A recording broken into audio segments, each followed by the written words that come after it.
So I made a video yesterday talking about KD coming back to the Suns and how it immediately puts them right back into that top tier of the Western Conference. And look, impressive, dominating win tonight against the Los Angeles Lakers. But KD being back looks to make this Suns team as scary as any team in basketball. I think they made incredible offseason additions this year to improve and round out this roster.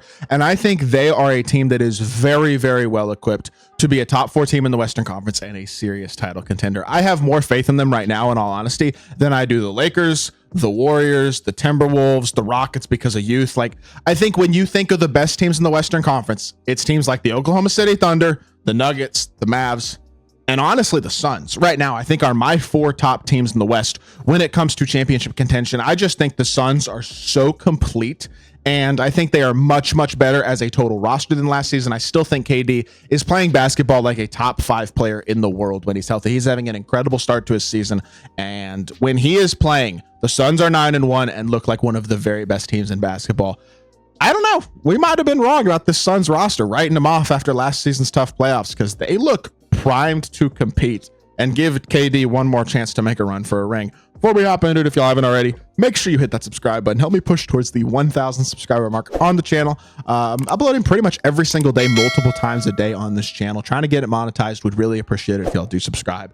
Without further ado, let's hop right into it. So let's talk about this game. Obviously, as I record this video, the game's not even over yet, but the Suns are absolutely annihilating the Lakers. I mean, they're going to finish winning by almost 40 points. It's maybe not almost 40, but almost 30. It looks like, and just an annihilation in all honesty. And it wasn't all KD by any means. And I'm not just going to talk about KD in this video, but in his return, 8 of 16 from the field, 3 of 6 from 3, 6 rebounds, 2 assists, 21 points, no turnovers. It's just really, really impressive stuff. Had a very efficient all-around performance at a very, very high level, and obviously got a lot of help from D-Book and Bradley Beal. Beal with in his return as well, 10 of 15, 3 of 6 from 3, 2 rebounds, 2 assists, 23 points. Booker comes out here and has 9 assists to 3 turnovers, 24 points, 9 of 16, 3 of 7 from the field. And I just love the way that this Suns roster is set up with the additions of Tyus Jones, Royce O'Neal. Ryan Dunn is a huge piece to this team as well, although he didn't play as much tonight. I think he was an amazing draft pick, especially with the surprising improvements to his shooting that he's made to this point in the year. I know he's not shooting 40-something% from 3 like he was first few games of the season, but he's been great. I just love the way that this team has rounded out, because last year, I truly believe they were one of the least complete teams at the top of either conference in basketball. I mean, out of all the playoff teams, they were certainly one of those with the weakest bench and the least options. And now they have so many more options with their lineup. They can run Booker at point guard and have him be that primary playmaker, but they have a guy in Tyus Jones who is perfect for that role. Is not going to turn the ball over, is going to play defense, is going to shoot nearly 40% from 3, and is going to make the right read and does not need a lot of shots to stay involved in the game and stay engaged and make an impact. I think he was a massive, massive addition for this team. Honestly, look, I know Nurkic is much maligned, and I think fairly so at times. I'm not going to sit here and say that he's been like the answer for this team or anything like that, but I think he's a little bit underrated in some ways. He's more mobile than he used to be. I'll give him that. He's lost some weight, and you can see it. Just a bit more mobility from him this year, and he looks a bit fresher, a bit more improved now. He's not very efficient. He's not the great inside big that you'd like him to be. He's certainly, I think losing a little bit of weight has actually hurt his physicality a little bit. And I mean, he's shooting 30% from 3, only 48% from inside the 3-point line as well, which is not what you want from an interior big. He needs to stop shooting so many threes, and it would be nice to see that finishing improve around the rim. But he's still a solid big who's, I think, more defensively versatile than he used to be. Not as much of a liability on that end because he moves his feet better.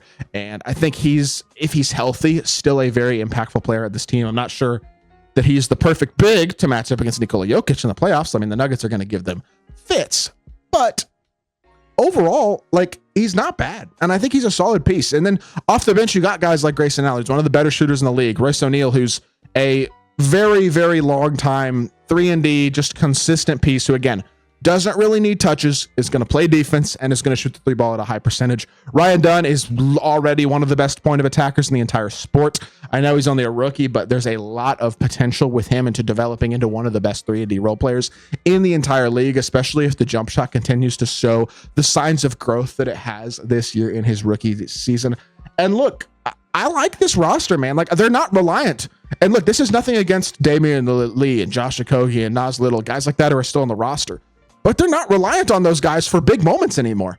I mean, they have so much more versatility lineup wise and so much more depth to this team that there's a lot to like about this Suns roster at this point in the year that I feel like there really wasn't last season. And that's been really, really encouraging. I mean, even Oso Ighodaro, like, look, that's not a huge name, right? He's not a big, well-known player by any means, but he's been super efficient around the rim, which is what he needs to be. He's a very athletic guy. And I think as a bench big, having him and Mason Plumlee as options to come off the bench and play relatively impactful basketball is a lot better than putting Bull out there. Like, no offense to Bull, but I just think overall there's some skill set stuff and some depth to this team that just didn't exist last year on the offensive and defensive end of the court. It takes the pressure off of your three superstars to not have to do everything and not have to be also quite as taxed defensively at times. Because I mean, Devin Booker is an improved defender from where he used to be for sure. But having him and KD have to have less responsibility on that end of the court certainly doesn't hurt, especially as KD gets older and with how much Booker has asked to do offensively. And the funny thing is, Booker's not even playing that good in terms of efficiency. I mean, 34% from the three-point line this year is not the level of shooting that we've come to expect from Devin Booker. And they're still 9-1 in games that KD has played this season. When all three of those guys are healthy, and KD, Booker, and Beal, this is a really, really tough team to match up with, because no matter where the ball goes, you got a guy who is very, very extremely capable of creating himself a high percentage look or drawing enough defensive attention to create a good look for a teammate on every single possession. All three are willing passers, and I think all three provide a ton of value as offensive weapons that have to be so accounted for. And when you surround those guys with high percentage shooters who are confident but also don't expect the ball and don't expect to need those touches, it's a really good spot to be. And I think they have a really good balance now of multiple viable wing and guard options to come off the bench and in their starting lineup, and a decent big man rotation as well. I mean, look, it's not the best big man rotation in the league by any means. It's not even the best in the West. I mean, obviously Jokic in Denver, the Thunder when healthy, Chet and Hartenstein is certainly a better duo for sure. Even Jalen Williams, I think, would be somebody that the Suns would love to have. Lively and Gafford in Dallas, I'm taking that over the Suns bigs as well. But at the same time, there's a lot to like. There's a lot to like with this roster.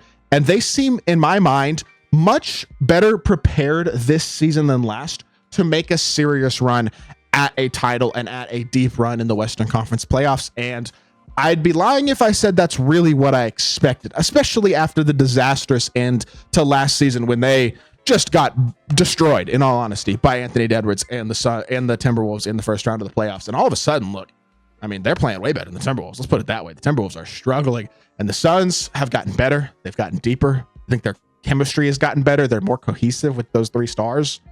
This is a really good team that is going to be a very tough out in the Western Conference and cannot be overlooked when we're talking about championship contenders for the 2024-25 NBA season. So I hope y'all did enjoy the video. If y'all did, make sure you hit that like button, leave a comment, and subscribe.